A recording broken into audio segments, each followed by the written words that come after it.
सबको नमस्कार। कल 20 तारीख है और केंद्र सरकार के दिशा निर्देशों के अनुसार कल से उन क्षेत्रों में जहाँ पे कोरोना का असर कम है या कोरोना नहीं है, वहाँ पे लॉकडाउन के शर्तों में थोड़ी ढील दी जा सकती है। तो हम सब लोगों को बैठ के ये सोचना है कि कल से क्या ढील दी जानी चाहिए और अगर ढील दी जानी चाहिए तो कितनी ढील दी जानी चाहिए। केंद्र सरकार का कहना है कि जो हॉटस्पॉट्स हैं और जो कंटेनमेंट जोन्स हैं उनमें ढील फ़िलहाल नहीं दी जानी चाहिए, क्योंकि वहाँ पे स्थितियाँ ख़राब हैं और अपने को कंट्रोल करने की ज़रूरत है। दिल्ली में 11 ज़िले हैं। दिल्ली के 11 ज़िले हॉटस्पॉट डिक्लेयर किए गए हैं। तो केंद्र सरकार के मुताबिक तो सभी कंटेनमेंट जोन्स में ढील नहीं दी जा सकती। हमने दिल्ली सरकार में अपनी भी असेसमेंट की। पिछले कुछ दिनों में मैंने कई एक्सपर्ट से बात की, लोगों से बात की, और उन सारी चर्चाओं का जो नतीजा निकला वो मैं आपके सामने रखना चाहता हूँ। पिछले कुछ दिनों से दिल्ली में कोरोना के केसेस में बढ़ोतरी होनी शुरू हुई है। हमने टेस्ट भी ज़्यादा करने चालू किए हैं। पिछले कुछ दिनों में हमने काफ़ी टेस्ट किए हैं दिल्ली के अंदर, और कोरोना के केसेस में बढ़ोतरी भी चालू हुई है। कल हमारे पास 736 केसेस के टेस्ट की रिपोर्ट आई। उन 736 में से 186 कोरोना के मरीज़ निकले, यानी कि 25% लोग कोरोना के मरीज़ निकले। 186 तो काफ़ी ज़्यादा है। ये 186 के 186 सभी एसिम्प्टोमेटिक हैं। इनमें किसी में भी सिम्टम्स नहीं है। किसी को बुखार नहीं है, किसी को खांसी नहीं है, किसी को सांस की शिकायत नहीं थी। उनको पता ही नहीं था कि उनको कोरोना है। उनको पता ही नहीं था कि वो कोरोना लेके घूम रहे हैं इधर उधर। ये और भी ख़तरनाक बात है कि कोरोना फैल चुका है। बहुत सारे लोग कोरोना लेके घूम रहे हैं, और ये बीमारी ऐसी है कि किसी को पता भी नहीं चलता कि मुझे बीमारी हो गई है। कई बार सिम्टम्स नहीं आते, बीमारी हो जाती है। किसी आदमी का इम्यून सिस्टम स्ट्रांग है और वो घूमता रहता है, और पता नहीं कितने लोगों को कर देता है। तो ये 186 लोग अपनी अपनी ज़िंदगी में घूम रहे थे। इनमें एक व्यक्ति से जब हमने बात की, उसने बताया जी मैं फलाने फूड सेंटर में, हम लोगों को खाना बांटते हैं ना, दिल्ली सरकार लोगों को खाना बांटती है, पका हुआ खाना रोज़ देते हैं हम, लंच और डिनर। वो कहता है जी मैं पिछले कुछ दिनों से रोज़ सरकार के फूड सेंटर में जाके खाना बंटवाने का काम कर रहा था। आप सोचो उसने वहाँ कितने लोगों को इन्फेक्ट कर दिया होगा। तो मैंने आज ही आदेश दिया उस फूड सेंटर में जितने लोग आते हैं, मैं एज्यूम कर रहा हूँ कि डेली वही लोग आते होंगे एक सेंटर में खाना खाने के लिए, उन सब की रैपिड टेस्टिंग करवाएंगे जितने भी लोग आते हैं। और दिल्ली में जितने भी हमारे फूड सेंटर्स हैं, उन सभी फूड सेंटर्स में खाना बांटने वाले सभी वॉलंटियर्स का और कर्मचारियों का हम रैपिड टेस्टिंग कराएंगे। तो इससे ये दिखता है कि दिल्ली के अंदर इस टाइम फैलना चालू हो गया है।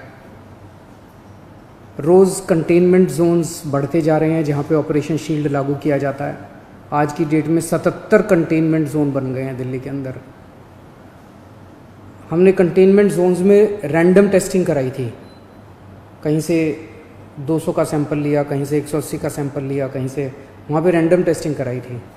वहाँ पे निकल के आया कि कुछ कंटेनमेंट जोन्स जहाँ पे लोगों ने बात मानी, लोगों ने अनुशासन का पालन किया, लोग अपने अपने घरों में रहे, वहाँ पे एक भी नया केस नहीं आया।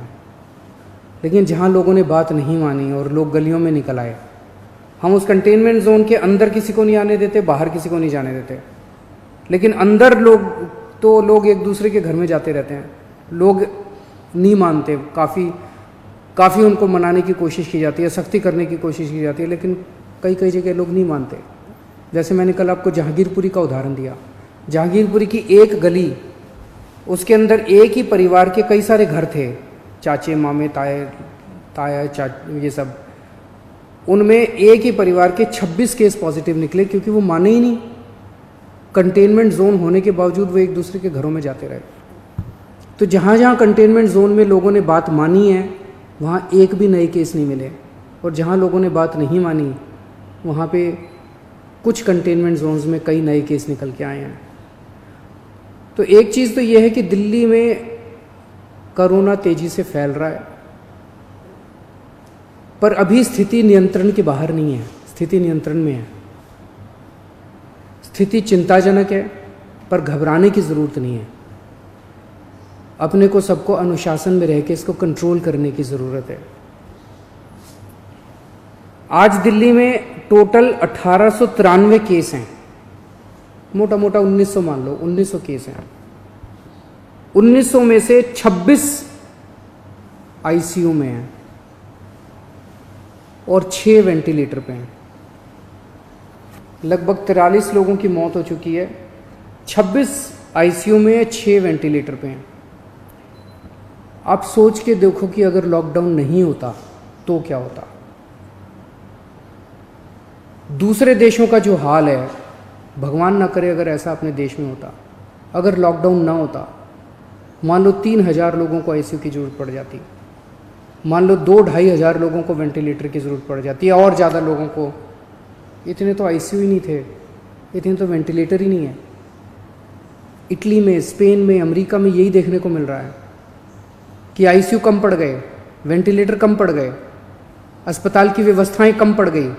सड़कों के ऊपर, अस्पताल के बाहर लोग पड़े हुए हैं जिनको इलाज नहीं मिल पा रहा। अगर लॉकडाउन नहीं होता तो स्थिति ऐसी हो सकती थी। लॉकडाउन की वजह से केसेस कम हैं फिलहाल। आज दिल्ली में पूरे देश की 2% जनसंख्या रहती है, लेकिन पूरे देश के जितने कोरोना के मामले हैं उसका 12% मामले कोरोना के दिल्ली में हैं। क्यों? दिल्ली देश की राजधानी है, इसीलिए दिल्ली को कोरोना की सबसे मुश्किल लड़ाई इस टाइम दिल्ली लड़ रही है।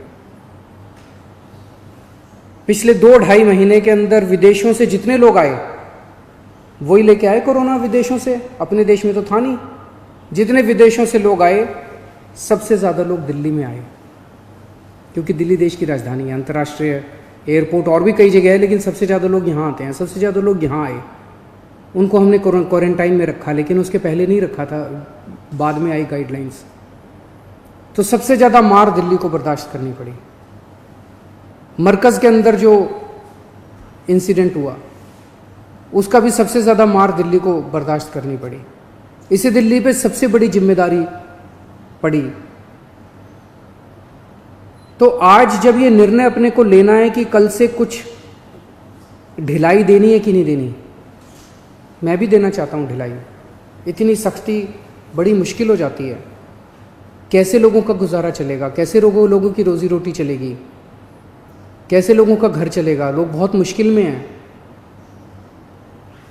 बच्चों के स्कूल बंद है। हम भी ढिलाई देना चाहते हैं, लेकिन ढिलाई देना बड़ा आसान है। और ढिलाई दे दी और स्थिति बहुत ख़राब हो गई, और उसके बाद अगर आईसीयू कम पड़ गए और अस्पताल के बेड कम पड़ गए और वेंटिलेटर कम पड़ गए और ऑक्सीजन कम पड़ गई और पता नहीं कितनी अगर जानें चली गई, तो हम कभी अपने आप को माफ़ नहीं कर पाएंगे। इसीलिए इन सब चीज़ों को ध्यान में रखते हुए हमें लगता है अभी थोड़ा संयम बरतने की ज़रूरत है। हमने निर्णय लिया है अपने दिल्ली वासियों के ज़िंदगी का ख्याल रखते हुए, सबकी सेहत का ख्याल रखते हुए, कि फ़िलहाल लॉकडाउन की शर्तों में कोई ढिलाई नहीं दी जाएगी। 1 हफ्ते के बाद फिर से हम सारे एक्सपर्ट्स के साथ बैठ के, सबके साथ बैठ के इस पे दोबारा इसकी असेसमेंट करेंगे और अगर ज़रूरत पड़ी तो उसके बाद ढिलाई दे सकते हैं। लेकिन फ़िलहाल दिल्ली में किसी तरह की कोई ढिलाई नहीं दी जा रही है।